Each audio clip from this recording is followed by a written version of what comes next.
Memilih ikut Yesus ternyata tidak mudah. Salib yang berat harus dipikul, sampai-sampainya dipisahkan dari anak-anaknya oleh orang tuanya sendiri dan juga oleh mantan suaminya yang meninggalkannya karena percaya kepada Yesus. Seperti apa kisah dari Ibu Yani ini? Mari kita simak video berikut ini. Haleluya. Shalom semuanya. Saya berdoa semua Bapak Ibu dalam keadaan sehat semua pada malam hari ini. Terima kasih atas kesempatannya untuk saya bersaksi. Perkenalkan, nama saya Sri Mariani. Jadi sebelum jadi seorang pengikut Kristus, saya adalah seorang single parent dengan 3 orang anak. Saya bercerai dengan almarhum mantan suami saya itu di tahun 2009. Beliau baru saja meninggal di tahun ini, Juni di 2020. Dan saya tidak pernah bercita-cita atau ingin menikah lagi, karena saya berpikir siapalah saya ini, anak 3, ya nggak berpikirlah untuk mau menikah lagi gitu. Jadi saya melanjutkan hidup saya dengan 3 anak saya. 3 anak saya masih kecil-kecil, jadi pas tahun 2009 itu anak saya yang terakhir itu baru berusia 1 tahun. Saya melanjutkan hidup saya bekerja dengan 3 orang anak saya menjadi tulang punggung adik-adik saya. Dan saat itu kakak saya sedang sakit juga, almarhum ayah saya juga lagi sakit, tapi tetap saya menjalankan hidup saya dengan single parent. Perlu Bapak Ibu ketahui, saya begitu, saya terlahir dari seorang Muslim yang benar-benar taat. Saking saya cintanya kepada Muslim, anak saya yang pertama itu saya kasih nama Muhammad Al-Riansyah. Saya begitu mengagumi Nabi Muhammad. Yang kedua itu saya kasih nama Putri Al-Riansyah, dan yang Putri Riani Rahmadani, dan yang ketiga saya kasih nama Dinda Aryani. Sampai satu hari di bulan Juni 2014, saya berencana untuk pergi umroh. Saya pergi umroh, jadi pas saya mau pergi umroh itu, Tuhan izinkan uang saya yang seharusnya saya setor itu kurang gitu.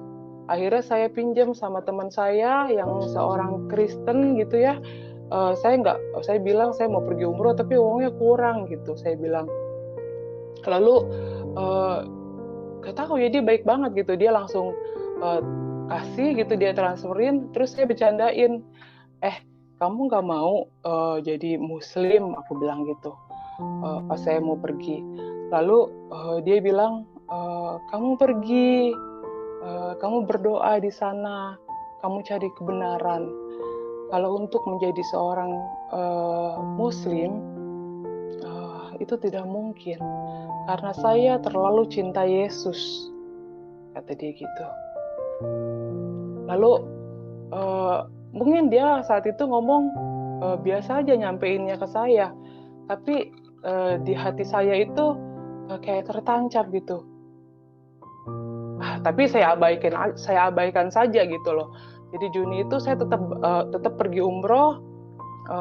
Lalu saya pergi umroh, sampai di sana di hari pertama biasa kita menjalankan rutinitas ibadah, hari kedua, hari ketiga, dan di hari yang keempat, Bapak Ibu, saya itu hotelnya di Grand Zamzam.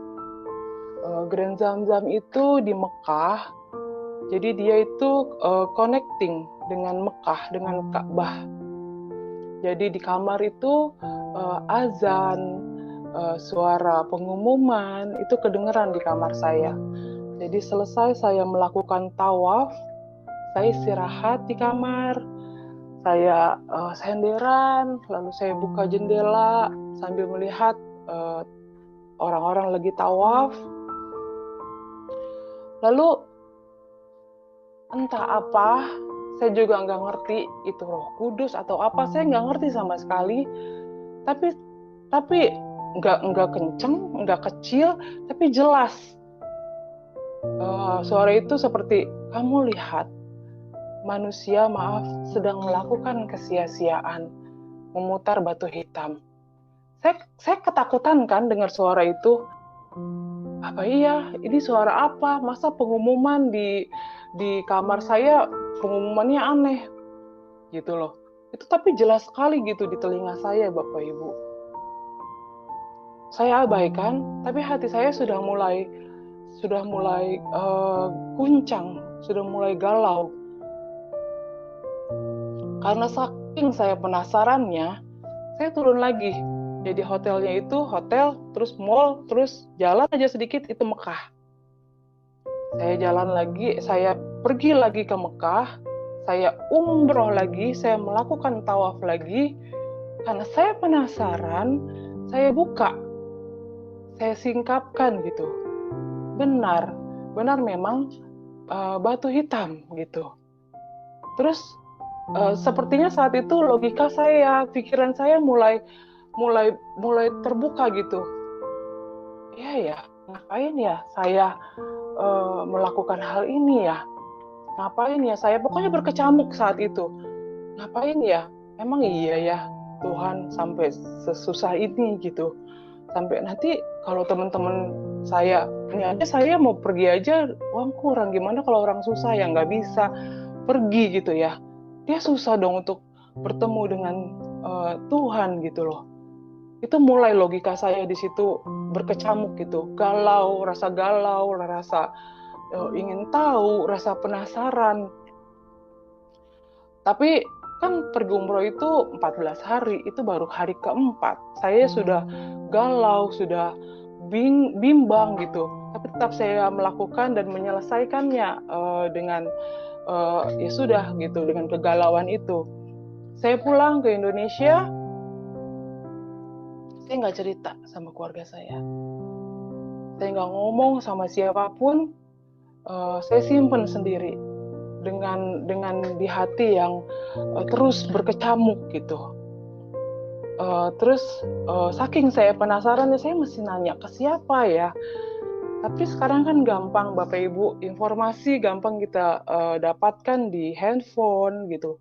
Lalu saya buka handphone, saya cari di YouTube gitu. Saking saya penasarannya, ada nggak guru besar, Pak Kiai dari Muslim masuk ke Kristen gitu. Saking saya penasarannya. Lalu di YouTube itu yang keluar Bapak Saifuddin Ibrahim. Di situ beliau sedang mengajar, sedang menerangkan bagaimana Muslim, bagaimana Kristen, di situ sedang menjabarkan gitu. Sepertinya saat itu tuh kok keingintahuan saya itu besar sekali. Saya ambil pulpen, saya ambil kertas gitu, saya ikutin gitu perbedaannya. Islam ini, Kristen itu, Yesus itu mengajarkan kasih. Kalau kamu ditampar pipi kanan, kamu kasih pipi kiri. Bergetar hati saya mendengar itu. Merinding rasanya. Ini Yesus ini yang teman saya bilang itu tuh. Terus, maaf di ajaran agama saya yang dulu di Muslim, kalau menikah itu boleh lebih dari 3 kali. Jujur saya nggak sanggup gitu loh sebagai seorang wanita. Nggak mau lagi juga dimadu. Lalu di kekristenan itu diajarkan menikah itu sekali seumur hidup. Wah, dahsyat nih ajaran gitu. Di dalam kegalauan itu, tetap saya pun mencari tahu di Al-Quran. Ternyata di Al-Quran itu Yesus itu adalah Isa Al-Masih. Gitu. Nabi Isa. Terus saya tetap menjalankan rutinitas saya dengan kegalauan saya, tapi saya terus mencari tahu tentang siapa Yesus itu gitu loh. Saya belajar, mulai baca Alkitab dengan diam-diam gitu. Saya coba mulai nanya-nanya teman-teman saya yang pengikut Kristus gitu. Lalu saking saya penasarannya, itu berjalan itu Juni, Juli, Agustus. Di bulan Juni dan Juli itu, saya bilang sama teman saya, kamu gerejanya di mana? Dia sebutin salah satu gereja, itu saya bilang, gue boleh nggak ikut ke gereja lo? Ngapain lo? Gila lo, kata temen aku gitu. Jangan, nanti keluarga lu bilang apa, nanti disangkanya gue yang doktrin lu gitu. Temen saya ngomong gitu, enggak, ini gue yang mau gitu, gue yang kepengen gitu. Jadi saya mau bilang nggak ada yang mendoktrin saya, nggak ada yang nyuruh saya gitu masuk Kristen, karena keingintahuan saya yang besar sekali tentang si Yesus itu gitu loh, si sosok yang membuat hati saya langsung jatuh cinta gitu. Oh bisa ada orang ditampar pipi kanan suruh ngasih pipi kiri gitu loh. Wah, saya semakin penasaran gitu loh.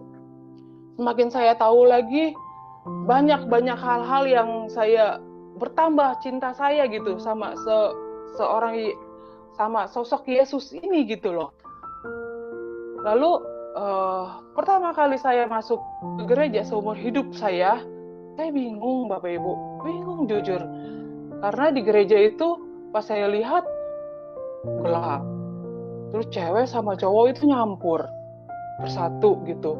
Mereka sedang kayak bersukacita. Lihat di depan itu ada band, ternyata mereka sedang melakukan pujian penyembahan. Saya nggak ngerti. Di kiri saya lagi ada yang nangis, ada yang sorak-sorai. Oke, saya ikutin aja. Itu kepala saya pusingnya luar biasa, Bapak Ibu. Nggak tahu kenapa gitu. Karena kan saya terbiasa dengan kalau saya sholat itu hening. Jadi cewek-cewek, cowok-cowok dipisah gitu. Suci dalam keadaan suci gitu. Nah, terus berikutnya saya minta ikut lagi ke gereja. Lagi saya semakin cinta, saya semakin tahu gitu ya. Terus saya bilang, gue mau dong dibaptis sama teman saya ini. Dan dia pun bilang, gila lu, jangan lu, anak guru besar lu, anak Pak Ustadz minta dibaptis, nggak mau gua. Anak Kori, bapak saya Kori, bapak ibu almarhum. Kori itu guru ngaji. Terus enggak, gue sendiri yang mau, nggak apa-apa. Dia nggak mau nolongin saya. Ya udah saya cari sendiri aja, bapak ibu, bener-bener saya cari sendiri. Saya dapetin salah satu gereja, terus saya bilang saya mau daftar sendiri ke resepsionisnya, terus akhirnya dijadwalin kita untuk dibaptis. Tanggal 27 September saya dibaptis Bapak Ibu 2014. Hari Minggu. Saya dibaptis, saya dikasih nama Naomi. Terus saya bilang sama teman saya, kok dikasih nama Naomi? Siapa Naomi? Saya kan baca kitab belum sampai tuh ke sana. Kata teman saya bilang, lu baca di Rut. Terus di sana ada tentang kisah Naomi. Aku baca tentang Naomi. Oh, hati saya sedih ya. Jadi gue sedih banget nih. Kenapa ya? Kasian banget ya Naomi. Lakinya meninggal, anaknya meninggal 2. Dia hidup sama anak-anak dari istrinya gitu loh. Terus itu hari Minggu. Jadi salah satu teman saya yang suka cita saya dibaptis upload foto saya ke Facebook. Keluarga besar saya lihat. Lalu hari Senin saya lagi kerja di Jakarta, saya ditelepon sama mbak di rumah mengabarkan bahwa anak-anak diambil paksa sama ayahnya. sama mantan suami saya. Waktu itu kan memang belum meninggal. Waduh, itu karena dia denger gitu. Mereka takut anak-anak saya didoktrin gitu loh. Jujur, saat itu saya kacau banget gitu, saya sedih banget gitu. Karena saya kerja itu ya buat anak gitu loh. Buat anak, tiga-tiga, buat keluarga. Buat orang tua saya, buat adik-adik saya gitu. Tuhan, kenapa Tuhan? Kok malah begini, malah diambil anak-anak saya gitu loh. Kan kalau orang udah divorce itu ya udah nggak ada hubungan sebenarnya gitu loh. Anak-anak saya masih kecil, lagi sekolah diambil gitu. Ngambilnya juga ngebohongin, bilangnya neneknya sakit gitu. Ternyata dia tahu gitu. Terus saya mau marah, kayaknya mau memakai kekuatan saya sendiri gitu loh. Aduh, apa panggil pengacara ya? Apa panggil polisi ya? Tapi teman saya bilang, jangan, kamu duduk aja, kamu diem, kamu bersujud di kaki Tuhan, kamu doa, biarkan Tuhan yang bekerja untukmu, biarkan Tuhan yang berperang untukmu, kamu gak boleh marah. Jujur, saat itu saya tuh masih anak baru gitu loh, menjadi seorang pengikut Kristus yang baru. Nggak bisa, gue kerja tuh buat anak gue nggak ada, gimana rasanya gitu. Tapi ya benar-benar saya mau taat, saya mau ya udah deh, iya deh, taat deh gitu. Terus 3 bulan berselang, dengan kegalauan, dengan kesedihan yang ada, saya melanjutkan hidup saya tanpa anak-anak saya, nggak ada komunikasi sama sekali. 3 bulan Bapak Ibu, benar-benar di hari dan jam yang sama, itu 3 bulan, yang Muhammad Alriansyah ternyata di pesantren yang gak layak, dan putri Muhammad Alriansyah itu kabur di hari dan jam yang sama setelah 3 bulan. Itu Muhammad Alriansyah kabur dari pesantren, terus si putri juga, yang anak kedua itu kabur dari rumah mantan suami saya karena katanya dianiaya sama istri dari mantan suami saya itu gitu. Di hari dan jam yang sama Bapak Ibu. Anak kecil saat itu nggak pegang handphone, nggak bisa janjian. Itu kalau bukan Tuhan Yesus yang menunjukkan kekuasaannya, menunjukkan ke Naomi, kamu nggak salah, pilih aku, Naomi, ini aku bela kamu saat itu. Aku melihat Tuhan bela saya saat itu, benar-benar. Terus akhirnya saya dihubungin sama adik saya karena memang pesantrennya itu dekat rumah dengan ibu saya, dan si putri itu rumahnya cuma beda 3 rumah dari rumah ibu saya gitu. Terus adik saya itu telepon saya bilang, ini si putri sama si Rian kabur nih, lu cepetan deh kesini gitu. Buru-buru saya jemput anak saya gitu, saya senang banget gitu. Sampai saya bilang, aduh Tuhan, kenapa ini? Aku bilang, sampai anak ditelantarin kayak gini gitu. Jadi kayak mantan suami itu cuman kayak mau nyakitin hati saya gitu loh. Saya berpikirnya saat itu, tapi saya ya udahlah, anak-anak udah balik, itu kabur. Akhirnya saya melanjutkan hidup saya didik anak-anak saya, benar-benar kita dia ikut saya ibadah, anak-anak saya tiga-tiganya. Lalu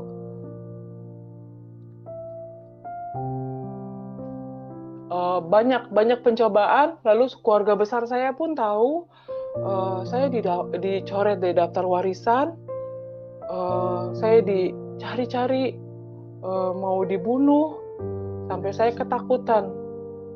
Di Facebook itu saya diancam. Tapi tetap saya mau taat. Akhirnya saya ya tetap mau taat. Pokoknya Tuhan beri saya kekuatan untuk terus menjadi pengikut-Mu gitu. karena nggak ada sedikit pun yang saya lihat dari ajarannya, dari ajaran Kristus untuk membenci saudara kita gitu loh. Saat saya dijolimi seperti itu, saya baca lagi, Tuhan bilang, ampuni. Kamu harus mengampuni 70 kali 7. Kamu harus mengampuni saudaramu yang menyakitimu. 70 kali 7 itu banyak sekali. Jadi nggak ada kesempatan buat saya marah gitu. Di situ saya yang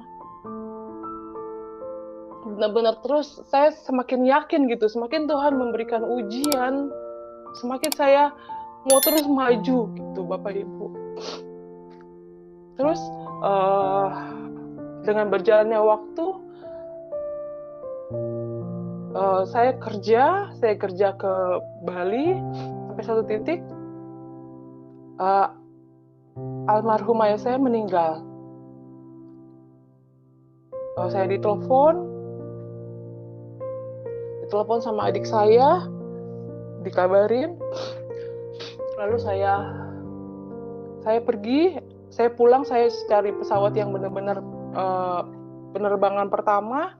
Sampai saya di Jakarta, saya ditelepon sama ibu saya. Neng, maaf, nggak bisa, Neng kesini nggak bisa, nggak boleh. Kita udah keluarga besar udah memutuskan, Neng Yani nggak boleh datang ke sini untuk melihat yang terakhir kali wajah Baba gitu. Saya orang Betawi jadi manggilnya Baba. Padahal ya Bapak Ibu, itu hari Senin ya, Bapak saya meninggal. Hari Minggunya, itu Bapak saya itu telepon gitu. Nggak tahu, kalau saya tahu, mungkin saya pulang saat itu, saya nggak tahu. Dia telepon, dia bilang, Neng, terima kasih untuk semuanya. Bapak minta apa aja, Neng kasih. Terima kasih buat semuanya. Udah ngurusin Baba sampai sekarang. Dia bilang, maafin Baba banyak ngerepotin, Neng, kata dia. Gue bilang, kenapa Baba ngomong kayak gitu? Saya nggak tahu tuh Bapak Ibu. Bapak saya sebenarnya mau meninggal. Saya pulang dari gereja itu hari Senin. Bapak saya telepon. Dan katanya teleponnya juga ngumpet-ngumpet dari ibu saya. Saya bilang, ya udah Bu, kalau Yani nggak boleh lihat Baba untuk yang terakhir kalinya, gak apa-apa, bilang. Tapi urusin di hari yang terakhir ya Baba, kasih yang terbaik. Urusin pemakaman Baba, benar-benar yang terbaik. Apa ya nih, ikhlas ini nggak ngeliat wajah Baba untuk yang terakhir kalinya. Saya nggak bisa marah Bapak Ibu saat itu, benar-benar saya nggak bisa marah. Tuhan kasih kekuatan buat saya untuk terus mengasihi mereka. Kalau saya pakai kedagingan saya salah apa? Untuk melihat wajah Bapak saya yang terakhir kali, masa saya nggak boleh gitu? Saya bilang, ya udah, akhirnya saya transfer uang, karena kan memang saya tulang punggung keluarga ya Bapak Ibu. Saya transfer uang untuk pemakaman Baba, mereka terima. Tapi saya tetap nggak boleh datang. Ya udah, saya tetap berdoa. Saya pulang ke rumah saya istirahat, saya berdoa. Sudah, terus saya tetap melanjutkan hidup saya tetap bergereja, saya tetap melakukan ibadah saya sambil bekerja, sambil ngurus anak-anak saya. Saya fokus, saya kerja juga di Bali. Tiba-tiba saya terima telepon lagi dari Mbak di rumah. Jadi kalau saya di Bali itu anak-anak saya tinggal di rumah. Anak saya tiga-tiganya diambil paksa lagi sama mantan suami saya. Dan itu sampai detik ini. Jadi saya pikir diambilnya benar-benar diambil paksa, mereka sampai katanya disyariatin, dikasih air biar mereka lupa sama mamahnya. Anak-anak saat itu telepon, Ma, Dina mau pulang, Dina nggak mau di sini gitu. Sampai saya juga bingung gitu loh, kenapa kok ini dikasih lagi ya Tuhan ya gitu. Mana udah enak, anak-anak pelayanan, udah sekolah di sekolah yang layak menurut saya gitu loh, ada pengajaran tentang Isa Al-Masihnya gitu. Ya mungkin mereka nggak seneng gitu kali ya. Terus ya udah saya nggak bisa marah dan nggak bisa berbuat apa-apa gitu loh Bapak Ibu. Saya pikir kan almarhum ini baru meninggal kemarin ya, Juni 2020. Oh, ayahnya udah meninggal, anak-anak bisa nih ya balik gitu. Saya pikir seperti itu. Tapi lagi Tuhan mengizinkan pencobaan ini ada gitu untuk saya. Jadi ibu kandung saya sendiri yang bilang kalau ayahnya meninggal, jangan harap anak-anak bisa balik ke kamu, kata ibu saya gitu. Itu yang menyampaikan mantan istrinya waktu saya ketemu untuk merayakan hari ulang tahun anak saya Muhammad Alriansa. Itu pun saya datang cuma 5 menit ke pesantrennya. Terus sampai ada satu hari saya mau cerita, saya ada kesempatan bertemu untuk Dinda anak saya itu. Dia bercerita, dia bilang, mama nenek waktu itu ke Pak Ustadz, ke Pak Kiai. Dia bilang, ngapain dah? Aku bilang, iya, mau doain mama biar mama masuk ke Islam lagi. Tahu nggak mah, Pak Ustadznya kan nanya mana foto mama. Terus nenek kasih lihat foto mama. Terus diliatin kan fotonya. Lalu Pak Ustadznya bilang ke ibu saya, dia bilang, anak ibu udah nggak bisa didoain. Nih ibu lihat di dahinya ada salib. Dan itu yang melihat bukan ibu saya aja, di situ ada anak saya Dinda, lalu ada kalau orang Betawi bilang encing saya juga lihat gitu, 4 orang yang lihat. Dinda cerita. Saya yakin banget Tuhan memang jaga gitu.